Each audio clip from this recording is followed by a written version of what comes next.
Alright, welcome to the Unit 11 Jump Game mini lessons. We're going to go through and show you all of the little steps you need to take that's going to be put together for a full project in Unit 12. Will actually be a jumping game. We're going to go ahead and start off with our first one, which is mini lesson 11.1. This is music. We're going to learn how to control the sound volume of your computer through the programming code, how to start and stop sounds, how to randomly select the XY coordinates. That really doesn't have anything to do with the sound. However, I'm just throwing it in there just to give you a little bit more skills. And also, let's just make sure you can recognize the 4 quadrants, because that will be important as you move further along in placing sprites in the proper location on the screen. So once we pull up in the program, we'll be able to look over here on the stage, and we'll see that we have these 2 scripts applied to it. The only thing that's new here that you haven't seen is that we're using the sound tools that are going to be applying a volume that's set to 100%, and then we'll be playing a sound file called title, and that comes from right over here. There's the title sound. Then here's another sound file, and these both come from scratch. They're already pre-built into it, and these files will just be the music that we play. You can go through the sound right over here and look through the library and pick out different ones if you want. For now, let's just go ahead and use this one.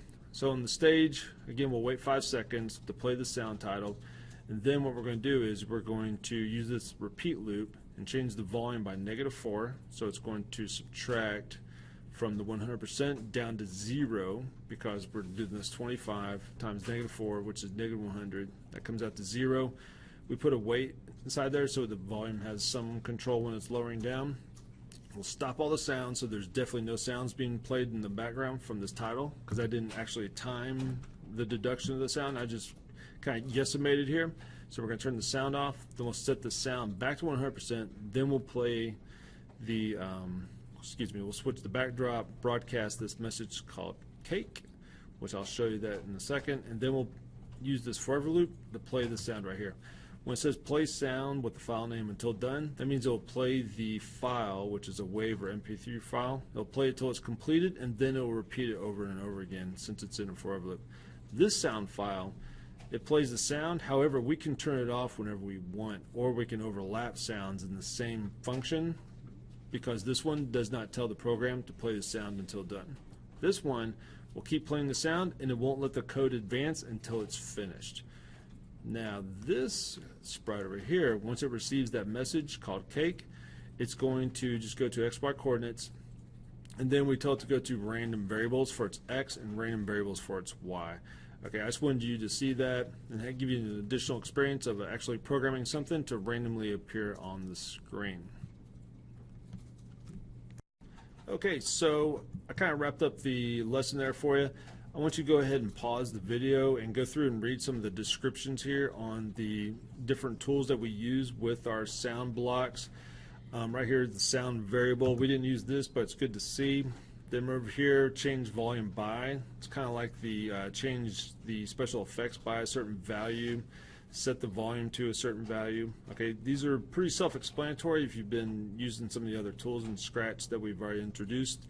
Again, I explained these in detail in the video, but again, I would pause the video just to make sure you understand the difference between play sound and play sound until done, because both of them could alter your program significantly.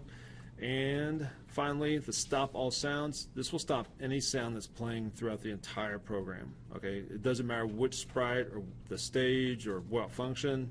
If it's a sound and it's playing, this little block right here will stop all the sounds. Right here, pick random numbers. We have the random number generation. That's going from -200 to +200 on the x-axis.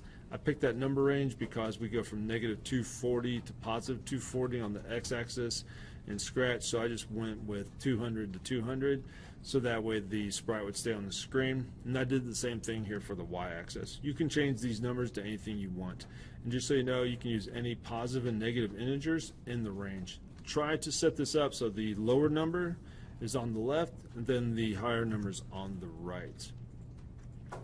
And last but not least, just a little side note, that random number generation, it's a very good skill, especially if you're trying to create some sort of unpredictability in your game. And that wraps it up. So make sure you go find this file called music. You'll program the stage, and you'll program the other sprite that's on the file. Good luck, and we'll see you in the next video.